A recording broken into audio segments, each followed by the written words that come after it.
بسم اللہ الرحمن الرحیم نحمد و نصلی علی رسول الکریم۔ اللہ تعالیٰ نے اس امت کو رمضان المبارک کا بابرکت مہینہ عطا فرمایا ہے۔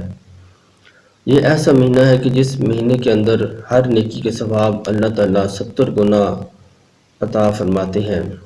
واللہ یضاعف لمن یشاء، اللہ تعالیٰ اس سے بھی زیادہ عطا فرما سکتے ہیں اور فرماتے ہیں۔ اسی طرح حضور نبی علیہ السلام نے فرمایا کہ یہ جو مہینہ رمضان کا مہینہ ہے، فرمایا کہ یہ سید الشہور، تمام مہینوں کا سردار مہینہ ہے۔ اور اسی طرح فرمایا کہ وہ شہر الصبر، یہ مہینہ صبر کا مہینہ ہے۔ اور کسی جگہ فرمایا کہ یہ مہینہ غریبوں کے ساتھ غمخواری کرنا، ہمدردی کرنا، اس چیز کا مہینہ ہے کہ جس وقت بندہ بھوک پیاس برداشت کرتا ہے، پھر صبر کرتا ہے، اور افطاری کے وقت طرح طرح کے کھانے، اللہ کی نعمتیں سامنے موجود ہوتی ہیں، اور پھر اس وقت بندے کو بھوک لگی ہوتی ہے، پیاس لگی ہوتی ہے، لیکن سب کچھ موجود ہوتا ہے، لیکن بندہ نہ کھاتا ہے نہ پیتا ہے۔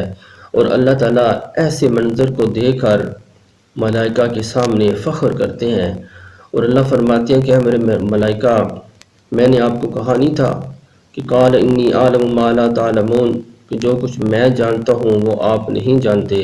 یہ دیکھو، یہ وہی انسان ہے کہ سب کچھ موجود ہے اور ہر قسم کا رزق سامنے پڑا ہے، لیکن یہ کیوں نہیں کھا رہا؟ تو اللہ تعالیٰ اس وقت بے شمار لوگوں کی افطاری کے وقت مغفرت بخشش فرماتے ہیں۔ تو رمضان المبارک مہینہ غمخواری، ہمدردی کا مہینہ، اس وقت بندے کو احساس ہوتا ہے کہ جیسے مجھے بھوک اور پیاس لگ رہی ہے۔ تو اسی طرح میرے کئی بھائی ایسے بھوکے پیاسے بھی ہیں کہ جو پانی بھی جن کو میسر نہیں ہوگا، افطاری کے لیے پانی بھی میسر نہیں ہے، اور کھجور سے افطاری کر رہے ہیں یا پانی سے کر رہے ہیں، اتنے غریب ہیں۔ تو اس وقت غریبوں کے ساتھ ہمدردی کا، ان کی مدد کرنے کا وہ جذبہ پیدا ہوتا ہے۔ تو رمضان المبارک بابرکت مہینہ ہمیں کئی سبق دے کے جاتا ہے۔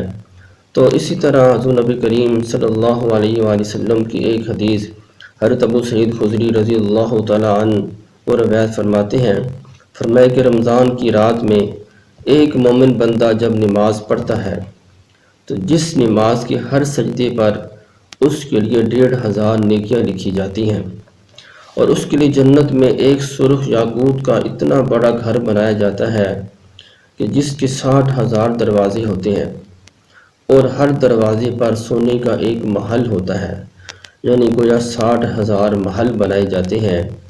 اور پورے ماہ رمضان میں کسی بھی وقت، خواہ رات ہو یا دن ہو، اگر سجدہ کرے تو اس کو ایک اتنا بڑا درخت ملتا ہے جس کے سائے میں سوار 500 سال تک دوڑتا رہے تو اس کا سایہ کبھی ختم نہیں ہوگا۔ تو اتنا زیادہ اللہ تعالیٰ اس ماہ رمضان کے اندر صرف ایک سجدے کے بدلے میں اتنا کچھ عطا فرماتے ہیں کہ بندہ سوچ بھی نہیں سکتا۔